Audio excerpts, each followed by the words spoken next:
Are you ready?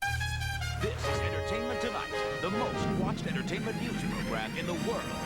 The long-awaited Star Wars trailer. From NBC News, this is CNN. A 2-minute trailer for George Lucas's latest Star Wars film goes into wide distribution this weekend. Fox 5 News starts now. It's the Force, and it's with you. Starting Friday, thousands of theaters around the country began showing a new 2-minute trailer for what can possibly be described as the most eagerly awaited new movie of the decade. Movie fans lined up just to see the trailer. They leave even before the movie starts. A preview. That's what it is. It's Right. a preview. From Ken Starr to Star Wars. Star Wars. Star Wars! Star Wars. Star Wars. Star Wars. 2 words, Star Wars. Episode 1. The Phantom Menace. The movie set in time before the other 3 Star Wars movies. And a prequel is something which happened before Star Wars, the actual Star Wars story. It's not a sequel, which is what would happen afterwards. Be honest, how many of you are here tonight because you came to see the Star Wars trailer? How many of you are just here to... Hang on to your lightsaber. Strap in for your ride back to the future. This is No Dog and Yoda Show. Biff, what about it, buddy? What might you be doing if you weren't working on the Late Show here? Well, Dave, I guess I'd focus on my movie career. Uh-huh. As a matter of fact, I've got a new movie coming out next spring. No, really? What movie is that? It's called Star Wars, The Phantom Menace. Oh, my God. Let's take a look at the trailer. Oh, sure, by all means. The boy is dangerous. They all sense it. Why can't you? Fear is the path to the dark side. Fear leads to anger. Anger leads to hate. Hate leads to suffering. Kermit the Frog, you are just adorable. Wow, Biff. The Hollywood Reporter says that LA's Mann's Chinese Theater attendance shot up 1,100% the night they ran a sneak preview of this Star Wars trailer. And the fans responded. When we found out they were going to be showing this trailer at this advanced screening, we called all of our friends. They were like, what? They called all their friends. You could almost like see people running across town. This is going to be something I'll remember and tell my children. It's wonderful. I know, I sound crazy. I'll be the generation where I'll get to see it, and my kids will go back to see the special edition. Some moviegoers left before the films even started. Kids who would travel 100 miles, spend $6.50, $7, $8 just to see the 2-minute trailer, leave before the movie starts. You actually paid to go in to see a movie just to see the trailer, and then you left? Yes, because it's an awesome 2.5 minutes. It's showing you how Darth Vader came to life, the whole thing, the whole shebang. It's everything. I was really impressed with the lightsaber. New lightsaber has 2 ends on it. I heard one guy say that's the best 2 minutes I've seen in a long time. My heart's beating so fast, I don't know what to think, and it's going to be huge. Wow. Should be great. You couldn't get into the website to see it. Is it true that George Lucas slept with the scripts to these prequels under his mattress? Well, you know until they were Hollywood. made? All that the Star Wars Episode 1 trailer proves is that people can get excited about 2 minutes and 10 seconds of a movie that won't be out for 6 months. And I guess that's what it was intended to prove. And the stuff that Star Wars dreams are made of? Well, you'll just have to force yourself to sit tight until next May.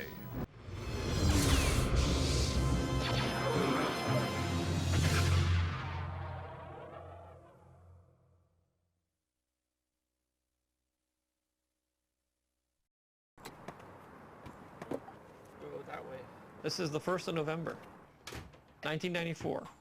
Today is my first day of writing the new Star Wars series. Took my kids to school this morning. My oldest daughter was sick all night. I got no sleep whatsoever. This is my life. This is the hole I live in, a cave I hibernated. I have beautiful, pristine yellow tablets, ready to go. Nice fresh blocks of pencils. I'm all set. All I need is an idea.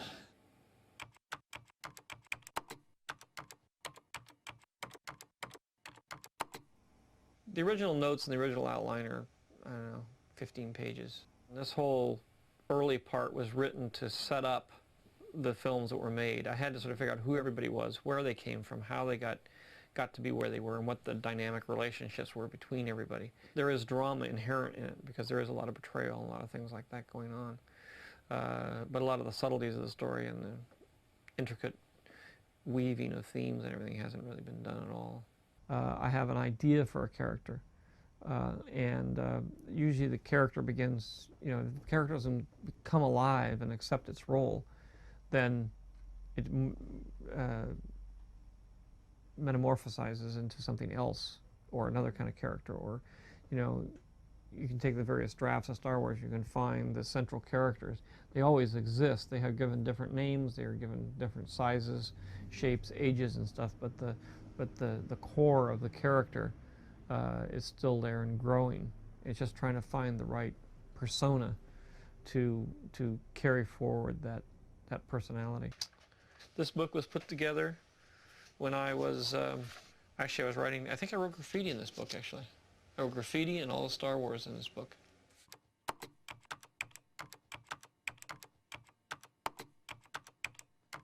Toward the end of the day, I will summarize whatever I picked up during that day and put it into a notepad.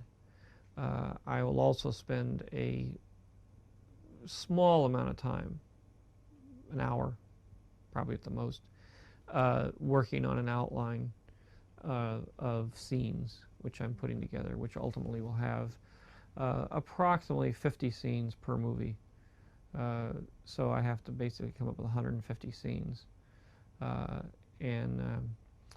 if I come up with a few a day, pretty soon it'll lay itself out. And then toward the end of this process, around Christmas time, I will start really going through the outline and filling in all the blanks and finishing it and putting in detail and that sort of thing. So that's basically what I'm spending my time doing from now until Christmas. Then in January is when I actually start the hard part, which is to start writing pages.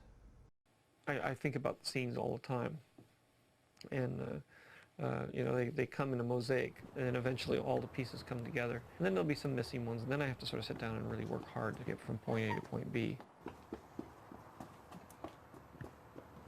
But the process of writing is not easy, and it takes a great deal of concentration, and you get into a particular place and you stay there for a while, and then you get, as you move around in that world, you can sort of see the things that are going on. And it's not something you can pop in and out of that easily. I'm sort of running the story over in my mind all the time, and sort of contemplating various scene fits. What would it be like if we did this? What if I started there? What if, because there's point of view, there's a lot of mechanics that have to happen, and then there's, the entertainment values, which is, is it funny? Does it move things forward? Is it exciting? All those kinds of issues. There's no way to write without writing from yourself. I mean, the stuff gets made out of things that you care about, whether you've actually lived them or not. There are emotional issues that you deal with, and I think that's always a major factor with any writer. It's hard to write without, without having some kind of emotional connection to the material. Mm-hmm. I've never seen any reason not to. It's easy to write that way. It's hard to write in the abstract. So when I write a scene that moves me or I care about or is something that is personal to me. So I'm finally glad to be working on my own again. It's great to be able to sit by myself and just do this. It's like a real luxury, actually.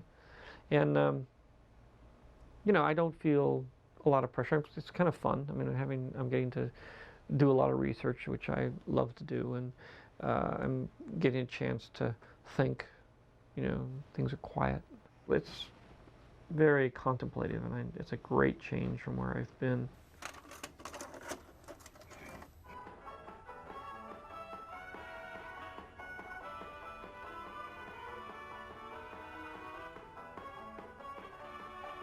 How did they do that?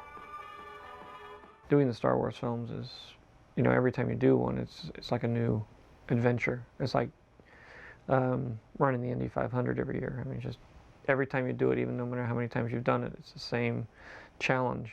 And there's no guarantee that you're going to be able to pull it off at all. When I do these three, then it's finished. I've kind of done the story, and I feel I've accomplished what I set out to do originally, even more so, because what I really set out to do was the first three. I didn't even think I would get the first 3 done until after the films came out. And then when the films came out, I realized not only could I finish the other 2, but I could also tell a backstory if I really wanted to, because that's a good story. It's fun to go back into that world.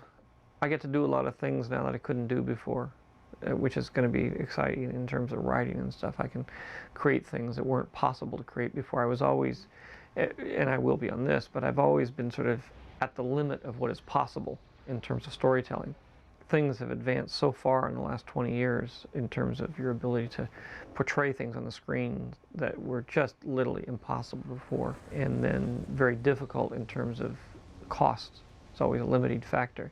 But even if you take that out, there were things that just couldn't be done regardless of how much money you had. One of the problems I had with Yoda is that, for instance, is that he couldn't move more than 6 feet in any one thing, and I couldn't show his legs. So I couldn't show him in a wide shot, and I couldn't show him running, jumping, or walking, really, any distance. We had to sort of rig backpacks and things to make him, to be able to transport him places. Now I can make him move anywhere I want. It's a great asset to be able to have a lot of the creatures that couldn't move before be able to move. I hopefully will be able to get closer to what I am putting down on the page and what I imagine things to be like. Part of that, I think, is age. When I was young, I had ambitions for something to be brilliant, and when it came less than brilliant, I was very upset about it. I mean, who knows? I mean, maybe it's better that way.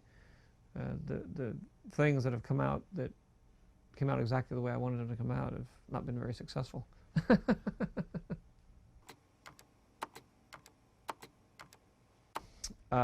I get started on the screenplay once, next February, so when I'm, about maybe a quarter of the way through, third of the way through the screenplay. Then we will hire some graphic artists, designers, to start working with me. I will tell them the scenes, I'll tell them the clothing, I'll tell them the vehicles, I'll tell them the aliens, I'll tell them, all the major elements that need to be put together. They will start then thinking about those. I'll describe them as I thought of them in the script, and then they will go off from there and start actually doing specific designs. That helps me a lot, because sometimes they come up with things that are better than I thought of, and it gives more sort of flesh and blood to some of the personalities that I've created.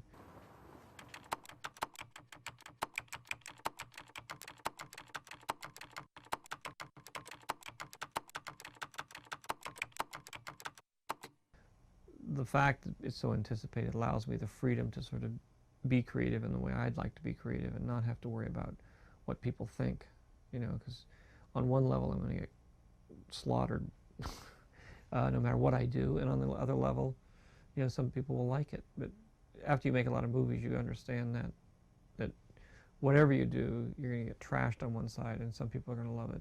My oldest daughter was born during Jedi. Since then, I slowed down quite a bit, and I focused more on my family. This is going to be the first time I go back and try to do a movie of this scale with this much intensity. It starts with me sitting here doodling in my little binder, but it ends up with a couple thousand people working together in a very, very intense, emotional, creative way to pull it off. And, it goes from, my nannies to the producers to the camera crews to ILM. I mean, it's all over here. It's just a dream. It's just a kind of a thing that I can sit here and do and say, wouldn't it be great if? And then pounding that into reality takes a huge amount of effort.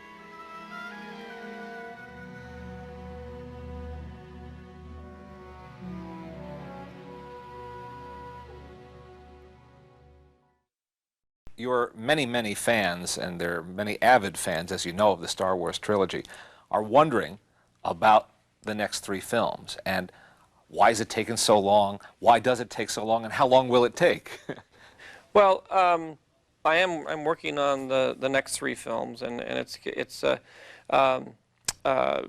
I am in the process of writing the 3 screenplays now, and it takes a while to write the screenplays. To write the first Star Wars took me about 2 years, so I'm writing 3 scripts at once. It won't take that long, but it takes a long time to prep them, and hopefully we'll have one finished for 98. If not, it'll be 99. But we're doing all 3 at once. I'm writing all 3 at once, and the first 3 are based on the backstory that relates to where everybody came from, how they got there, what their relationships are. Has this backstory been in your head all along from the inception? Or? Yeah. I mean, I had to do the backstory in order to write the first three. I had to know where Darth Vader came from. I had to know what his relationship to Luke was. I had to know how Ben Kenobi figured in all of this. You know, and I had to realize that I had to understand that there were twins, and the whole arc of the story in the three that are out there now is really the redemption of Anakin Skywalker. And so the first three are really, that I'm writing now, are really about Anakin Skywalker. So now you have a redemption of somebody you don't really even know. He's just always in a black suit. But you don't know how he fell from grace and the trauma that went through to get him to there, and then his son brings him back. But it's, you know, and the real story hasn't even been told yet. What would it take to persuade you to go back onto a soundstage and direct a film yourself? Well, I'd like to direct again. I mean, I'm very interested and still in directing, and there is a possibility I may direct one of the next Star Wars. If I do direct again, it'll be the first one, so that I can set the stage and you know, how everything works for the other directors to follow. But as we approach the millennium, we can look forward to the prequel trilogy. Definitely. Now that Lucas has finished tinkering with the old movies, his fans are eager for him to get started on the much-delayed prequels, the 3 films that occur before the Star Wars saga. It's primarily how, you know, Darth Vader, he starts out as a young boy and becomes a Jedi Knight, and then falls from grace and becomes this evil agent of the Emperor and Dark Sith Lord. Other characters that fans have grown to love also reappear in these movies. Yoda's in it, Obi-Wan Kenobi is a young man, obviously Darth Vader is a young man, 3PO and R2, definitely. Obi-Wan never told you what happened to your father. I've been writing the last 2 years. We've got a lot of designs done, we're doing casting, we're building sets, you know, it's all moving along. And now I'm going back to direct again, but it's been 20 years. Let me ask you a question. Were you seriously thinking of not directing Star Wars? Which, this one? When we were all saying, oh, George, you got to direct it yourself, and oh, I don't know. No, well, I was always going to come back. Well, how come you put us all through that? Because I like to torture you guys. You were always going to direct it. Well, I didn't know whether I was always going to direct it. I mean, it really depends on where I was, and I wanted to come back and direct. I didn't, you know, You mean, we're talking about the one coming out? For a long time, he was saying he didn't know that he was going to direct it. All of his friends were saying, oh, you got to direct it, you must do it yourself, blah, blah, blah. I got a lot of attention. Give him a lot of attention. Do it. Yeah. Oh, please. Finally, yeah. You weren't getting any. Oh, who was going to direct it? I never really considered anybody else to direct it. The auteur theory of film actually is very true if you know directors. Because they are very much like their movies. And in the case of somebody who writes and directs, you know, it is my life. I mean, everything I write is my life. I'm not writing some sort of hypothetical thesis on something. I'm writing a story that I have to get extremely emotionally involved in, because it's going to take 2 or 3 years of my life to do it. So I can't just sort of say, oh, this will be fun, and knock it off in a week. I have to, this is like a marriage. This goes on, you have to be in love with this thing for at least 4 or 5 years, and probably for the rest of your life.